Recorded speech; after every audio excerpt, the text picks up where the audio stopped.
এটা হলো মাহফুজ। সে পেশায় একজন ব্যবসায়ী।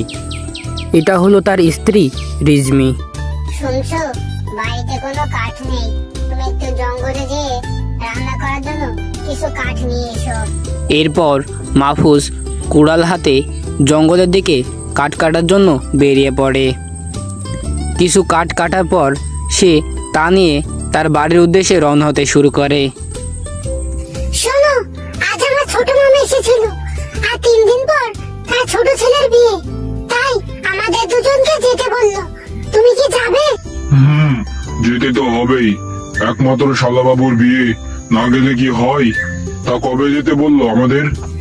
আমাদেরকে মামা বললো কালই রওনা হয়ে যেতে, যাতে আমরা সেখানে পৌঁছে তাদের কাজে সাহায্য করতে পারি। আচ্ছা ঠিক আছে, কাল সকাল হতেই আমরা দুজন একসাথে রওনা হব মামা বাড়ির উদ্দেশ্যে। পরদিন সকাল হতেই তারা দুজনে একসাথে মামাবাড়ির উদ্দেশ্যে রওনা হতে শুরু করে। অনেকখানি রাস্তা পার করার পর হঠাৎ বৃষ্টি শুরু হয়, তাই তারা দুজনে দৌড়ে একজনের বাড়িতে আশ্রয় নেয়। তোমরা তো পানিতে একেবারে ভিজে গেছো, তা তোমরা কোথা থেকে আসছো আর কোথায় যাচ্ছ? আমাদের বাড়ি আপনাদের গ্রাম থেকে 2-3টা গ্রাম পরে, এবং আমরা আমাদের মামাদের বাড়িতে যাচ্ছি। তা বৃষ্টির যা অবস্থা, মনে হয় না সন্ধ্যের আগে এই বৃষ্টি থামবে। তোমরা ততক্ষণ না হয় আমাদের বাড়িতেই অপেক্ষা করো, আর তোমরা যদি ইচ্ছা করো তাহলে আজকের রাতটা তোমরা আমাদের বাড়িতেই থাকতে পারো, আমাদের কোনো সমস্যা নেই। না না, তার কোনো দরকার হবে না, পানি একটুখানি থামলেই আমরা রওনা হব। শোনো, তোমরা যেহেতু থাকবে না, পানি এখন অনেকটা থেমেছে, তোমরা চাইলে এখনই চলে যেতে পারো। তবে হ্যাঁ, সন্ধ্যা হয়ে গেছে, তাই একটি হারিকেন নিয়ে যাও, তোমাদেরা সাবধানভাবে যেও। এরপর তারা দুজনে মিটিমিটি হারিকেনের আলোতেই সামনে এগোতে থাকে এবং তাদের গন্তব্যে পৌঁছাতে শুরু করে। কিছু দূর যাওয়ার পর জঙ্গলের শুরুতে তাদের সাথে এক বুড়ির দেখা হয়। সেই বুড়ি তাদের বলে, শোনো, তোমরা কারা আর এই সন্ধ্যাবেলা করে জঙ্গলের দিকে যাচ্ছ কেন? তোমরা জানো না এই জঙ্গলে কতটা ভয়ঙ্কর? আমার কথা শোনো, তোমরা এই জঙ্গলের দিকে যেও না। কেন, ওই জঙ্গলে কি আছে যে জঙ্গলের ভেতর দিয়ে যাওয়া যাবে না? আর গেলে কি বা হবে? তোমাদের অত জানতে হবে না, তবে আমি তোমাদের ভালোর জন্যই বলছি, তোমরা এই জঙ্গলে যেও না, গেলে কিন্তু তোমরা বিপদে পড়বে। চলো গিন্নি, এই বুড়ি হয়তো পাগল হয়ে গেছে, এর কথা শুনতে গেলে আমরা আর বিয়ে খেতে পারবো না। তাই চলো, আমরা এই জঙ্গলের ভেতর দিয়ে যাব, যা হয় দেখা যাবে। এরপর তারা দুইজনে জঙ্গলের ভিতর দিয়ে যেতে শুরু করে। এরপর হাঁটতে হাঁটতে তারা জঙ্গলের গভীর প্রবেশ করে এবং কিছুক্ষণ পরই তারা দুজনে থেমে যায়। তারা দুজনে জঙ্গলের ভিতর থেকে আজব এক শব্দ শুনতে পায়। তখন তার বউ বলে, কি গো, শুনছো? হঠাৎ কেমন জানি জঙ্গলের ভেতর থেকে ভয়ঙ্কর ভয়ঙ্কর আওয়াজ আসছে। হ্যাঁ, তা তো আমিও শুনতে পাচ্ছি, কিন্তু আওয়াজটা কিসের বলো তো? এত ভয়ঙ্কর আওয়াজ কোন প্রাণীর হতে পারে?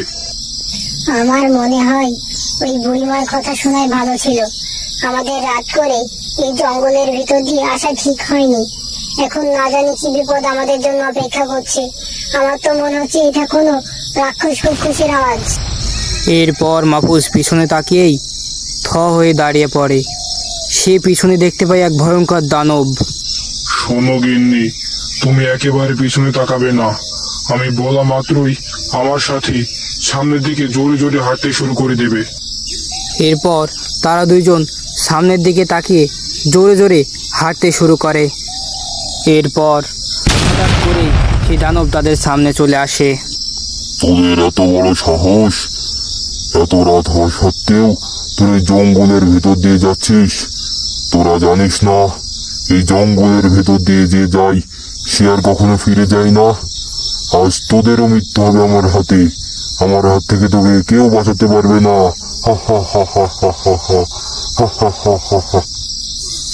এইসব দেখে তারা দুইজনেই খুবই ভয় পেতে থাকে। তারা কি করবে তারা বুঝে উঠতে পারে না। তারা দুজন ভয়তে ভয়তে দৌড়াতে শুরু করে। সেই দানবও তাদের পিছে পিছে হাঁটতে হাঁটতে যায়। দৌড়াতে দৌড়াতে তারা একটা বাড়িতে এসে পৌঁছায় এবং সেই বাড়ির মাটিতে টাস করে পড়ে যায় দুজনে। পরদিন ভোরবেলায় ঘুম থেকে উঠে দেখে সে মামা বাড়িতে এবং তার মামা তাদের সামনে দাঁড়িয়ে আছে। সে কিছু বুঝতে পারে না, সে কিভাবে এখানে এলো। সে তো একটা জঙ্গলের ভেতরে একটা বাড়ির সামনে পড়েছিল, তাদেরকে কে এখানে নিয়ে আসলো। এরপর রেজমি তার মামাকে সব কিছু জিজ্ঞাসা করে সে এখানে কিভাবে এলো। মামা, আমরা এখানে কিভাবে আসলাম? আমরা তো জঙ্গলের ভিতরে ছিলাম, আর আমাদের তো এক নরদানব তাড়া করেছিল, তাহলে আমরা এখানে আসলাম কিভাবে? দাঁড়া দাঁড়া, একটু শান্ত হ, আমি তোদের সবকিছু খুলে বলছি। আমি শান্ত হতে পারছি না মামা, আমাকে তাড়াতাড়ি বলো আমরা এখানে আসলাম কিভাবে, আর ওই ভয়ঙ্কর দানবের হাত থেকে আমরা দুজনে কিভাবে বা বেঁচে গেলাম। তোদের তো আজই আসার কথা ছিল, কিন্তু অনেক রাত হয়ে যাচ্ছিল, কিন্তু তোরা বাড়িতে আসছিলে না, তাই আমার খুবই টেনশন হতে লাগলো। তাই আমি ভাবলাম এগিয়ে গিয়ে দেখি। আমি আর আমার লাঠিয়ালরা একসাথে জঙ্গলের ভেতর দিয়ে যাওয়ার সময় দেখলাম ওই পুরনো বাড়ির সামনে তোরা দুজন পড়ে আসিস। তারপর আমরা দুজনে মিলে তোদেরকে নিয়ে আসলাম আমাদের বাড়িতে। তুমি জানো মামা, ওই দিন রাতে আমাদের দুজনের সাথে কি হয়েছে? জানি না, তবে তোদের দুজনকে ওইখানে পড়ে থাকতে দেখে বুঝেছিলাম যে তোরা সেই নরদানবের পাল্লায় পড়েছিলি, তাই তোদের ওই অবস্থা হয়েছিল। আর আমারও একটু সন্দেহ হয়েছিল যেমন কিছুই তোদের সাথে হতে পারে, তাই তো সময় নষ্ট না করে আমরা দুইজন তোদের দেখতে বের হলাম। কিন্তু মামা, ওই নরদানবটা কি, আর এই সবাইকে হত্যা করতে চায় কেন? ওর নাম রামু। ও আগে আমাদের এই গ্রামেই বসবাস করত। একদিন রামু তার গরুর গাড়িতে করে রাতের বেলা তার গ্রামে ফিরছিল। রাস্তায় হঠাৎ একদল ডাকাতের সাথে তার দেখা হয়। ওই, তোর কাছে যা কিছু আছে আমাদের দিয়ে দে, যদি প্রাণ বাঁচাইতে চাস, নইলে তোকে আজ আমরা এখানে মেরে ফেলবো। কিন্তু রামু কিছু দিতে চায় না, তাই তারা ছুরি দিয়ে তাকে হত্যা করে মেরে ফেলে। তারপর থেকে রামু ওই জঙ্গলে ভূত হয়ে থেকে যায় এবং ওই জঙ্গল দিয়ে যে যায় তাকে ধরে এবং তাকে মেরে ফেলে হয়।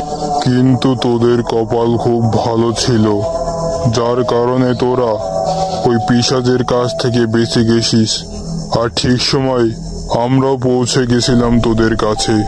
তো বন্ধুরা, আশা করি গল্পটি তোমাদের কাছে ভালো লেগেছে। আর এমন সুন্দর সুন্দর নতুন নতুন গল্প পেতে আমাদের চ্যানেলটি সাবস্ক্রাইব করবেন।